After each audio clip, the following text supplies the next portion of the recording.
So out here in Seattle, moss grows on everything. Ain't it great, though, that we've got a sport that requires us to try a little harder, because if we don't try to become a better skydiver, we become a flatter skydiver. You know, you learn how to snowboard, same thing. You learn how to surf, same stuff. You know, things that are challenging and scary and dangerous, that have a flow state that is your safety. That's the way I look at it. You know, where you're just, that meditation in motion is the middle of the river. The middle of the river doesn't bounce into the sides. You know, and so when you're in that flow state through the experience, and you have within it the ability to find your way back to that flow when you get off of it, when you get into the eddies, so to speak, where you're spinning out mentally, you have the resiliency to return back to it. Not only the actions of it, but the emotions of it, the feelings of it. Right. Yeah, that is a very, very worthwhile book, Flow. It's Csikszentmihalyi. I don't know if you've read it. No. It's a little bit thick. It's a little, parts of it get a little bit dense, but it's about the psychology of optimal experience, of high performers, people that really cultivate the skill on a level where it becomes transpersonal. It's not egoic anymore. You're really you're gone and present at the same time. You're 100% gone because it's not you doing it. You're just in this. There's this awareness of what's next. And I'm just I'm feeling what I'm feeling, and I'm looking forward into my next moves in a way that is not just transpersonal but trans-time, because time slows down for you or becomes infinite, or however you want to look at it. Right? What a topic! What a topic! I think everybody must have experiences where they can resonate with that idea of the flow state. He actually he talks a lot about this being the optimal human experience, which is a value judgment, but it doesn't mean it's about being a concert pianist necessarily. Yes, that's a very, very deep flow state when they're playing, but it can be you're doing the dishes. You're only doing the dishes, and you're really focused on it. It can be when you're into the rhythm of paddling your kayak or pedaling your bike. It can be, love making or reading, or where you're completely in this now moment. People say, I don't meditate. Well, tell me a bit about yourself. Anybody, you can say, no, this is meditation right here. What you're doing. You can feel, you can feel that separation from the egoic mind, where you're completely in an expansive state of consciousness. And I think it's why we're here, personally. I think to have that experience, and to be able to next level it, to level it up, as my kids would call it, to a cooperative flow experience with others. Right. Best thing ever. 4-way is a great one. It's where you're almost reading each other's minds. It's amazing just watching a really good team exiting. They don't necessarily have to yell anything, right? It's silent. It might be like a little bit of emotion, and they're out. Where was the exit count? Don't need one if you're on the Ethernet. You're all in tune. Yeah. Well, human beings are capable of this. Yeah, we just have to. You got to try. There's that word again. You just have to sort of reach out, knowing that it's there. Knowing that it's capable. That you're capable of having that experience. Maybe seeing the other things in your life where you have expertise in flow, and remembering what that felt like, and then bringing it into these areas where you don't have the flow yet, where you're sort of chunky and you're grinding the gears, so to speak, and as you're trying to get the hang of something new, to sort of build yourself up into readiness where you're it's accessible. The experience of flow is accessible, but it's not there when you're in doubt. It's not there when you're immersed in fear. It's not there when you're pissed at yourself for not doing it right. You can't get there from here. Yeah. And so I just think that when we talk about that aspect of it, you call it the mind game or whatever, it helps us to be able to have more inroads back into that experiences and to have zero tolerance for when we're going in the opposite direction from that. Yeah. To go, I don't feel good. Okay, do something about it.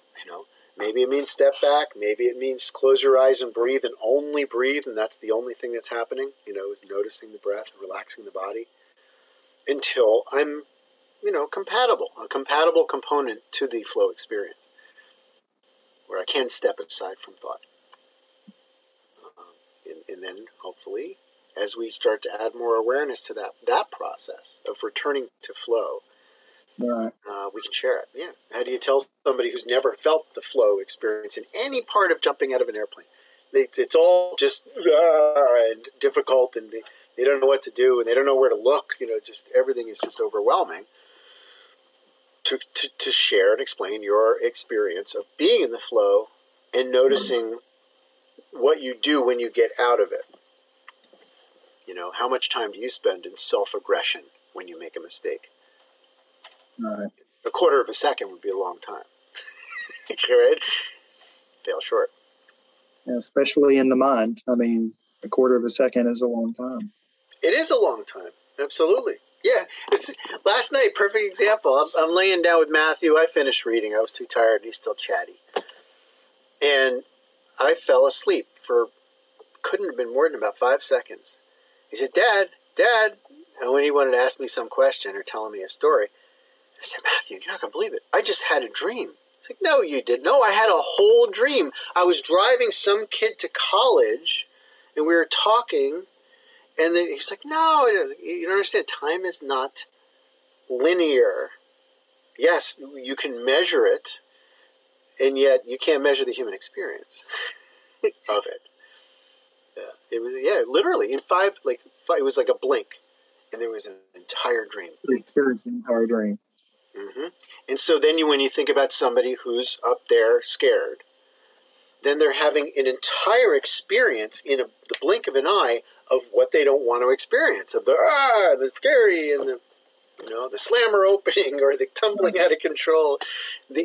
Every time you blink your eyes and focus, whether it's deliberate focus or sort of by default of what you've been practicing in your mind, the negative practice, you're more likely to have that happen.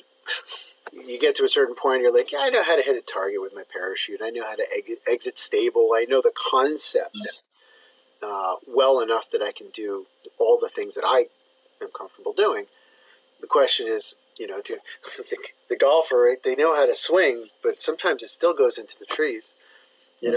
So the mental component is to be able to consistently do what you know how to do and not falter through all the other variables that affect your performance. I think that's maybe what flow is the fact that we stop interfering. That the mind is not driving the experience. It's the experience driving the experience in the way that Robin Williams, he made a wonderful movie. He's a physician, and he's dealing with all these catatonic patients. Awakenings, well done. And the part that really was an aha moment for me was he threw like a tennis ball to somebody and he caught it. Yeah. Right?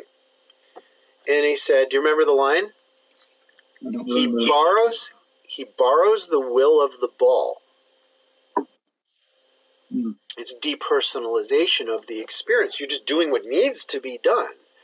And it's almost like it's doing it to you. Whether it's, you look at the target down to your left in the pattern, you turn to the outside because it's the thing to do to get to the target. There's nothing else. There's no thought in words, I should pull on the left toggle so that I don't overshoot and embarrass myself. No, you just do what needs to be done wordlessly, and even beyond concept. You're married to the need. And it just occurs. I like that. That's the flow state. You're blurring the will of the target.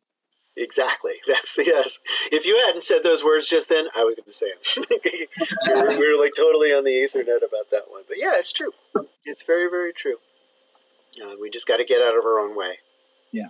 And sort of allow allow it to happen. But there has to be the framework, you know, the conceptual framework where you understand what each thing does, you know, Right. whether it's a body position change or a configuration change to your parachute or anything else. Yeah, that's the, you know, first gear, second gear. We're talking about sixth gear. You know what I mean? Where it just goes. It goes. Yeah. Amazing. Best sport ever. You know, a sport that causes you to be a philosopher. I suppose all of them can, but there's something about jumping that makes you, you know, forces your hand to deepen yourself.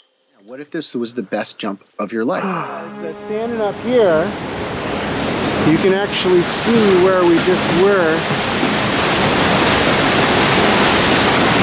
Standing at that railing, looking back at this spot. Wow, what a great place. And I'm digging this stump down here. This probably came from far away. And of course we're pondering if you could make this jump. I think you could totally do it. Wow. Washington rocks. Love or fear? What do you choose? I can see peace, or I can see war. I can see sunshine, or I can see a storm. Definitely worth the $10 part. And then you got the bear claws digging for critters. I love that with the moss on top. The moss on everything. Down at the bottom. Wow, right? This is so cool.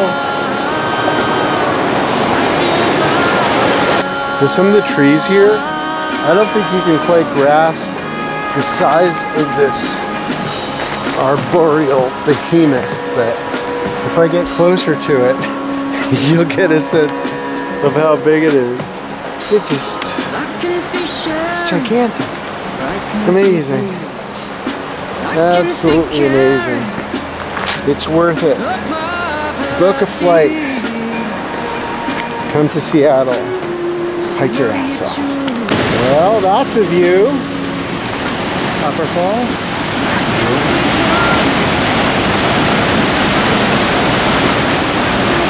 It's a long way down. And then you got on the other side, the lower falls. Absolutely awesome.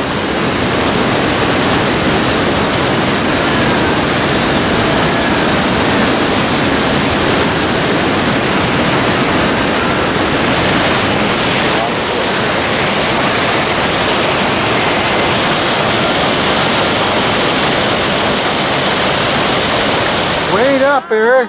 I'm so tired. You're wearing me out.